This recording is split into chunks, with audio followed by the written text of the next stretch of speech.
Jadi kalau ada orang yang berdoa tidak dijawab, ada yang salah dalam cara dia berdoa. Ada yang begini, apa diantaranya? Maaf, karena makanannya haram. Wagudnya haram dan perangkat mulutnya haram.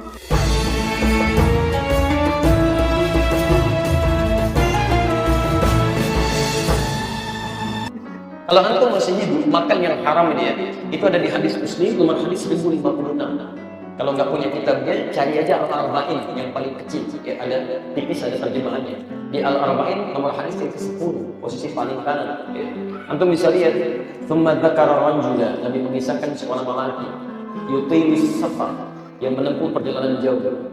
Asy'atha al-ghamam, sampai tampilan fisiknya itu sudah berantakan, rambut acak-acakan, fisik penuh dengan debu. Maaf ya, yang muddu yadayhi ila sama, dia mengangkat tangannya bermohon ke langit. Orang yang mengangkat tangan begini, jadi bukan dijauh ya. Kalau berdoa yang mengangkat tangan itu diriwayatkan mendekat, bukan dijauh. Kemudian dia bermohon mengangkat tangannya ke langit, itu lebih cepat dikabulkan dibanding dengan yang tidak mengangkat. Dalam kondisi memang harus mengangkat, ya, atau boleh mengangkat. Tapi kalau dalam kondisi tidak perlu mengangkat, jangan mengangkat. Dalam sholat misalnya kan, duduk di antara dua sujud itu nggak perlu mengangkat. Jangan terlampau soleh, ya Rabbighfirli warhamni wajibni, nggak usah, itu biasa saja. Tapi di luar itu, ya Anda boleh mengangkat tangan, itu cepat dikabulkan. Di Abu Dawud nomor hadis 1488 sampai 1490. Innallaha hayyun karimun, Allah itu sangat pemalu dan punya sifat mulia, akan sangat merasa malu ya membiarkan hambanya menurunkan tangannya tanpa mengabulkan hajatnya. Jadi siapa yang bisa mengangkat tangan dengan baik, apalagi tadi menempuh perjalanan, kemudian dia memohon dengan al-asmaul husna. Ya, satu di antara nama Allah yang mulia. Dan ada janji di situ. Ya, di Quran surah 17 dari ayat 110 sampai 111 ditafsirkan di hadis, misalnya ada cari al-aqaid al-islamiyah karya Syed Sabiq di halaman 29 posisi paling kanan hadis nomor keempat. Itu disebutkan seorang sahabat selesai sholat kemudian bermohon kepada Allah menyebut al-asmaul husna. Ya, Allahumma innaka antal ahad as-samad alladhi lam yalid wa lam yulad wa lam yakul lahu kufuwan ahad. Allahumma inni as'aluka an taghfira li. Ya Allah, saya mohon ya Allah, tolong ampuni dosa saya. Disebut dulu al-asmaul husna. Engkau al-ahad, engkau as-samad, lam yalid wa lam yulad wa lam yakul lahu kufuwan ahad. Apa jawab Nabi ketika mendengar kalimat itu? Kata Nabi sallallahu alaihi wasallam, lihat kalimatnya. Min aina tadri? Dari mana kau tahu? Atadri, tahukah engkau? Engkau baru saja meminta dengan satu kalimat, idza du'iya biha ajaba wa idza su'ila bihi a'ta. Kalau disebut kalimat itu, doanya pasti dikabulkan, permintaan akan diberikan. Itu. Dan orang ini melakukan ketiganya. Tapi Anda tahu apa yang terjadi? Dia menempuh perjalanan panjang, dia mengangkat tangan dan memulai dengan al-asmaul husna. Ya, kata Nabi, Anda yastajabul li, mustahil doa orang ini bisa dikabulkan. Lihat pengaruh setan ya pada harta kekayaan. Mustahil doanya bisa dikabulkan. Jadi bukan sekedar menghambat dari kebaikan, tapi bisa menutup pintu doa. Sifat doa itu, ingat betul ini, tidak ada yang nggak dikabulkan.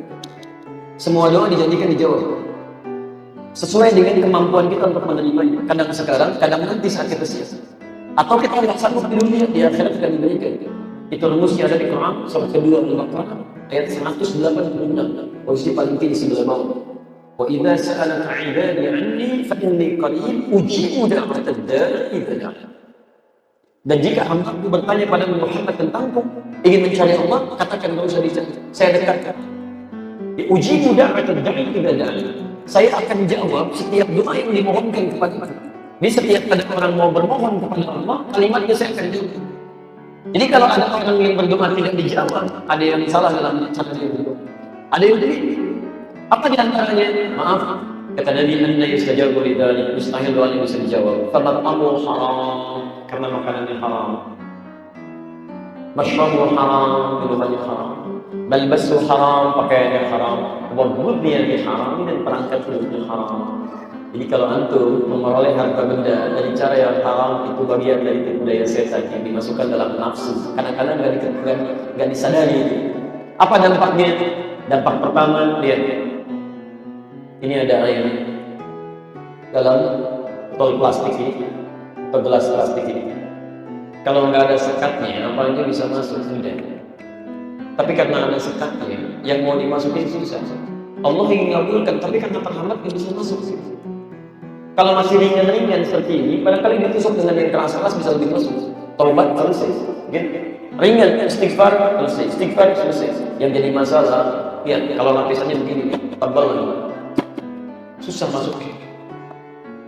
Semakin banyak yang haram, yang haram, yang haram. Bukan cuman menghambat doa dikabulkan, tapi maaf, yang haram ini masuk beredar lewat darah, menjadi daging, ke telinga, Quran surah 6 ayat 25. Wa fi adhanihim waqra, jadi sumbatan di telinga. Ke mata menutup pintu kebaikan. Jadi kalau orang lihat orang ke masjid, masya Allah, nggak ada pengaruh. Bahkan lihat orang taklim, ada yang sini, ada yang marah, ada yang macam-macam. Masya Allah, gitu kan? Itu yang disebutkan di Quran surah kedua ayat ke-7 itu. Khatamallahu ala qulubihim wa ala sam'ihim wa ala absarihim insyaallah. Bahkan hatinya sudah enggak enak lagi. Ini puncak yang kadang-kadang tidak bisa. Jadi, apa sumber utamanya? Nafsu. Tadi. Ini sumber utama. Ya. Nanti bagaimana cara digerakkan oleh setan?